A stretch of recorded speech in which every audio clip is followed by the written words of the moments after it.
Modify করে নিচ্ছি। প্রথমে আমি এখানে বুরেট থেকে কিছুটা অ্যাসিড এখানে ঢেলে নিচ্ছি।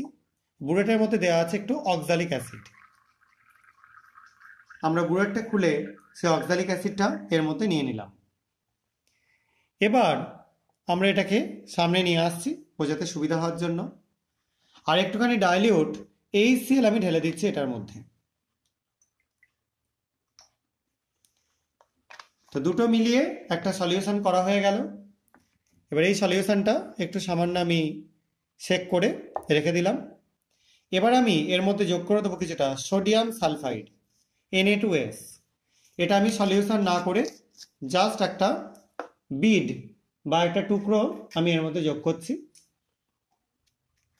আপাতত এখানে বিড পাচ্ছি না, আমি এখানে ফ্লেক্স পাচ্ছি, সেটাই আমি যোগ করে দিচ্ছি। দেখতে পাচ্ছ তোমরা, এটা একটু যোগ করলাম এবং যোগ করবার পর আমরা কিছুটা ওয়েট করব।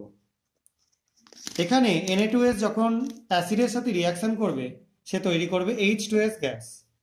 এবং H2S গ্যাস কি পরিবর্তন করে তোমরা এটা থেকে দেখলেই বুঝতে পারবে। দেখতে পাচ্ছ সলিউশনটার কালার আস্তে আস্তে পুরো চলে যাচ্ছে এবং একটা স্বচ্ছ ক্লিয়ার সলিউশন তৈরি হচ্ছে।